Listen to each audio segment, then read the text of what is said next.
continuar y a mi lado tengo al doctor Eduardo Cuevas. Él viene de la Escuela de Biología de la Universidad Michoacana de San Nicolás de Hidalgo. Yo le doy la bienvenida. Buenos días, ¿cómo está? Gracias, ¿qué tal? Bienvenido. Gracias. Él nos va a platicar de la evolución de plantas y su reproducción. Así es. Platíquenos un poquito, a mí me gustaría que nos platicara un poquito más de qué es, por ejemplo, la reproducción, porque a veces decimos, bueno, pues ya nació un piecito de aquí, ya nació un piecito de acá, que le llaman las abuelitas, ¿verdad? Sí. Pero en sí, ¿qué es la reproducción? Bueno, la reproducción es uno de los principios básicos de cualquier ser vivo y nosotros nos enfocamos a la reproducción de las plantas, que bueno, eso es algo muy interesante porque muchas personas, digamos, no saben que los órganos reproductivos de las plantas están en las flores. Entonces, estos despliegues tan hermosos que vemos, pues realmente son los órganos reproductivos de las plantas. Entonces, pues es interesante la historia porque en un principio se pensaba que la única función, digamos, de las flores, pues era halagarnos. Darle color. Exacto, darle color a la vida. Y bueno, después, principalmente con los trabajos de Darwin, de Charles Darwin, que ha sido uno de los naturalistas más importantes, pues él hace estudios muy detallados en donde empieza a describir, digamos, cómo es todo este proceso de, entre otros, de la reproducción de las plantas, y bueno, él hace observaciones muy detalladas que fueron la inspiración de muchos biólogos. Bueno, entre ellos, pues yo me considero un fan de Darwin, un seguidor, y pues han inspirado prácticamente la totalidad de los trabajos que se han hecho en la biología reproductiva. Ok, entonces estamos equivocados. Las flores son de donde nacen la evolución, sí, digámoslo así. Ajá, las flores, digamos, son las estructuras reproductivas y se necesita que, vamos a ver que en la mayoría, digamos, de los animales, nosotros, nuestra especie, los humanos, pues tenemos sexos separados. Hay un hombre y una mujer. En el caso de las plantas es una situación totalmente contraria, donde en la mayoría de los casos las flores tienen las dos funciones reproductivas. Es decir, como si hubiera un hombre y una mujer en cada flor. Las flores son hermafroditas, en su gran mayoría, entre un 80 y 90%, y hay algunos casos en los que hay especies con flores con sexos separados, ¿no? Donde hay un macho y una hembra, el equivalente a una mujer y un hombre, ¿no? En cuestión de flores, y por ejemplo en cuestión de plantas, ¿sí hay un hombre y una mujer, digámoslo así, un sexo? Sí, en muchos de los casos las plantas presentan flores solo de un sexo, es decir, son masculinas o son femeninas, ¿no? Pero son la minoría, digamos, ¿no? Respecto al total de plantas. Entonces, bueno, esa es la forma, digamos, lo interesante es que para que pueda ocurrir la reproducción, en la mayoría de los casos se necesita de vectores. Las plantas son organismos que están inmóviles, ¿no? Las plantas nunca vemos que corran de un lado para otro como lo hacen un perro o cualquier animal. Entonces, debido a que no pueden moverse, necesitan de alguien más, de un vector que pueda llevarse el polen y depositarlo en otra flor. Entonces, esos vectores generalmente son insectos en su gran mayoría. Las abejas son de los polinizadores más comunes con los que todos estamos familiarizados y son los encargados precisamente de llevar el polen de una flor a otra para que se puedan producir las semillas, ¿no? Entonces, las semillas serían, digamos, los frutos, pues las unidades básicas de la reproducción sexual de las plantas. Entonces, esto que comentabas de los piecitos y demás, las plantas tienen muchísimas formas por las cuales se pueden propagar, digamos, ¿no? Cuando hablamos de estos piecitos, pues no estamos hablando de este proceso que te digo que tiene que llegar la abejita y polinizar, sino simplemente son tan plásticas, les decimos nosotros las plantas, que es como si nos arrancaran un pie y lo sembraran y pudiera crecer otra planta, ¿no? Entonces, estamos viendo ahí en pantalla, pues una flor típica y, como te comentaba, las flores, en la mayoría de los casos, tienen las dos funciones, los dos sexos, ¿no? Eso es lo interesante. Entonces, para que haya reproducción, producción de frutos, pues necesita llegar el polen, que es al estigma, que es la parte de arriba que vemos, en la parte central. Que es como el pistilo que le llamamos. Exacto, es el pistilo, la parte femenina. Entonces, en las anteras, que son esas bolitas, pues ahí están los granos de polen. Entonces, se necesita transportar esos granos de polen de las anteras al estigma, ¿no? Entonces, eso generalmente ocurre entre flores distintas y para eso es que se requieren o requerimos de los polinizadores, ¿no? Que entre muchos otros, pues son las abejas que conocemos. Doctor, ¿cuántos tipos aproximadamente? Yo sé que son muchísimos tipos de plantas y más que nada de todo como familia, digamos, de plantas. ¿Alrededor de cuántas hay? Sí, bueno, nosotros estudiamos principalmente lo que se llama angiospermas, que son todas las plantas que tienen flores.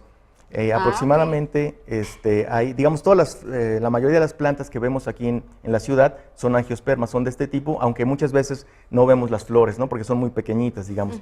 La mayoría de los árboles serían de este tipo, de las angiospermas, y otro grupo importante serían las gimnospermas, o donde se encuentran los pinos, que también son muy comunes aquí en el estado de Michoacán. Entonces, hablando de las angiospermas, que son las plantas con las que nosotros trabajamos, se estima que a nivel mundial hay entre 250,000 y 300,000 especies. Wow. Entonces es una diversidad muy, muy grande, y México, bueno, pues es uno de los países que tiene muchísimas de estas especies. Se calcula que hay entre 25,000 y 30,000 especies de plantas con flor. Entonces es muy, muy grande esta diversidad. Y los que se están descubriendo. Sí, sí, sí. Todavía se siguen descubriendo nuevas especies conforme se realizan más salidas de campo, ¿no? Y vamos a sitios más inaccesibles, ¿no? Porque la mayoría de los recorridos pues se hacen en caminos, digamos, urbanos. Así es. Entonces, cuando se hacen estas, digamos, expediciones, pues es que descubren más. Y de nuevas. los polinizadores, doctor, menciona que la abeja es como la más común. ¿Cuántos tipos o qué es lo que nosotros podemos decir? Ay, este es un polinizador, aparte de la abeja. Ok, bueno, hablando, digamos, de las abejas, es importante de entrada mencionar que existen alrededor de 20,000 especies de abejas, ¿no? Wow. Entonces es algo que también muchos no estamos al tanto, pero bueno, hay una diversidad enorme de abejas. No todas son polinizadores, pero sí muchas de ellas. Cuando se habla de abeja, generalmente lo primero que nos viene a la mente pues es una Apis mellifera, que es la abeja más común, la abeja de la miel, exacto, la que de repente nos pica. Esa es la abeja más común, y es, digamos, pues sí, el principal polinizador que se ha podido tener en condiciones controladas y se ha podido reproducir y tener en estas colmenas que en algunas veces hemos visto por ahí en el campo, ¿no? Los cajones donde se encuentran estas abejas, que es relativamente fácil moverlas, transportarlas. Entonces, bueno, en este caso, digamos, hablando de Michoacán, pues las abejas son muy importantes en la polinización y para la producción del aguacate, ¿no? El aguacate, digamos, depende de las visitas de estas abejas para que se puedan producir los aguacates que nos gustan tanto, ¿no? Entonces, de ahí también la importancia, en este caso en particular, de esta abeja, ¿no? Pero lo interesante es estar consciente de que hay muchísimas otras abejas, y además de abejas hay otros insectos, digamos, como las mariposas. Hay mariposas que son diurnas, les llamamos nosotros, que vuelan durante el día, y hay mariposas nocturnas, ¿no? Que nada más salen en la noche y que, bueno, no todos los hemos visto, pero son muy bonitas, vuelan muy rápido. Además están las aves, ¿no? Las aves es otro grupo importante de polinizadores, y dentro de las aves los famosos chupamirtos o los colibríes, que incluso aquí en las ciudades es fácil verlos, ¿no? Verlos todavía. Doctor, qué interesante, pero vámonos a una pausa comercial porque seguimos con lo que está haciendo. Trae un proyecto, pero más adelante se los vamos a platicar. Vamos a una pausa y regresamos.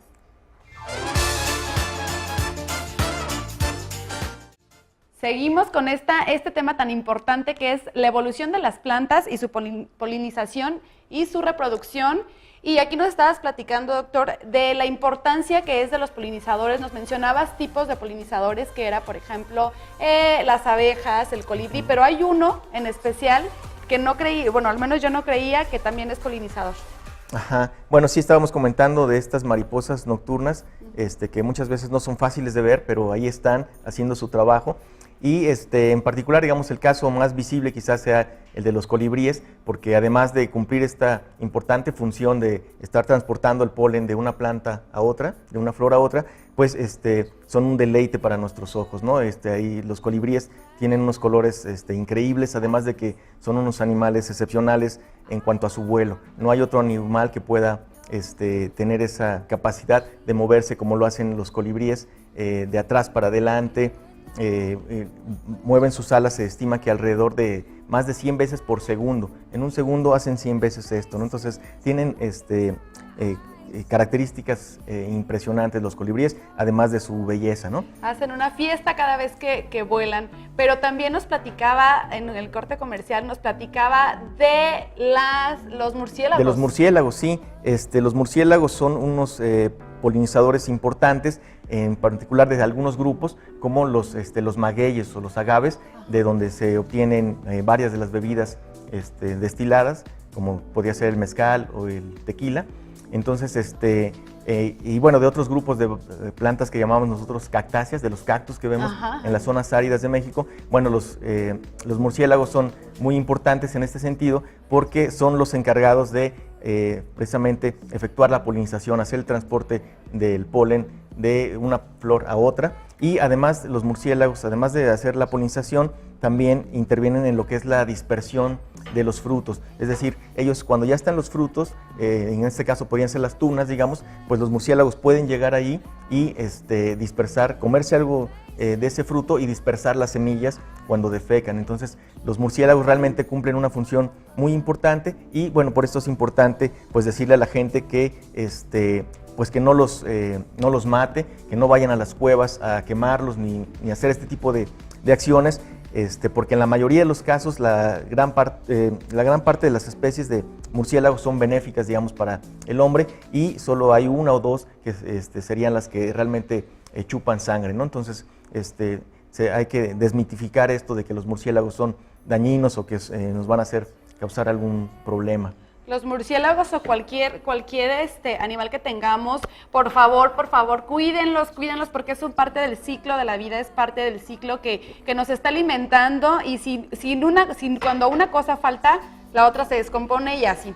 Pero quiero que nos platique también, doctor, de lo que está haciendo ahorita. Ahorita traen un proyecto de polinizadores.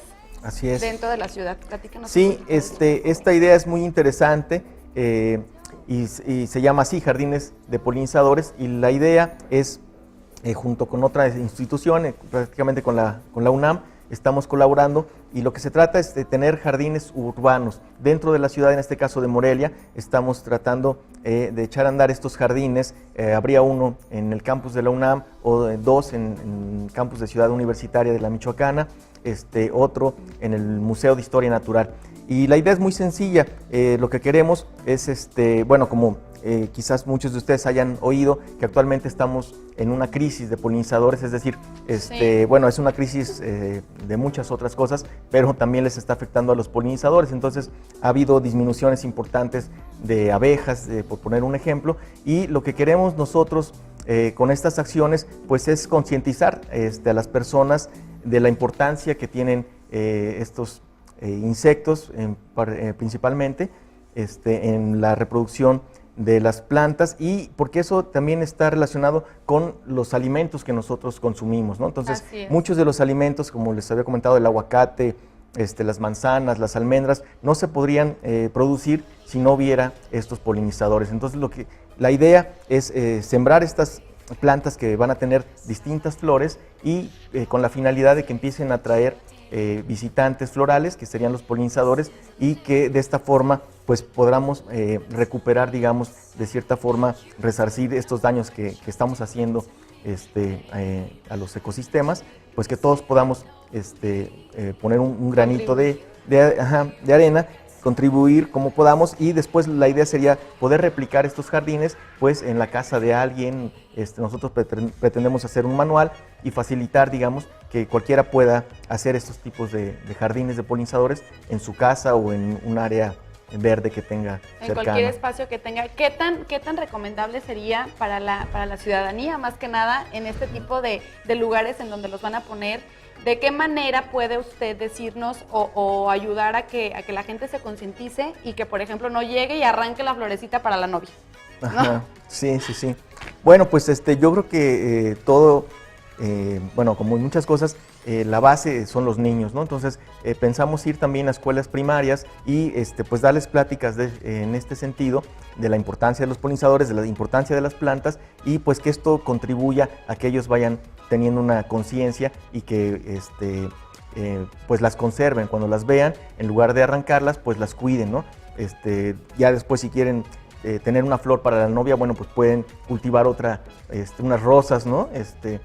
que serían mejor para este caso. Entonces, pues de lo que se trata es como de darnos cuenta de la riqueza que tenemos en nuestro estado, de plantas. Vamos a poner plantas principalmente nativas de la región, y también pues con esa finalidad de que nos demos cuenta de la riqueza que hay, tanto de plantas como esperemos que éstas atraigan a los distintos polinizadores de los que hemos estado hablando. Ok, doctor, ¿en dónde lo podemos encontrar? O si alguien tiene alguna duda, ¿en dónde se puede contactar con ustedes? Ajá. Bueno, nosotros, bueno, yo estoy en la Facultad de Biología de la Universidad Michoacana, en el edificio B4, ahí me podrían contactar, o en la dirección de la Facultad de Biología, pueden preguntar por mí, y con gusto les podemos dar información en este sentido. Ok, ahí está el doctor Eduardo Cuevas. Él los puede asesorar si tienen alguna duda sobre este proyecto. Ahí está a sus órdenes. Yo le agradezco mucho que haya estado con nosotros el día de hoy. Y pues Gracias, vámonos a un video y regresamos.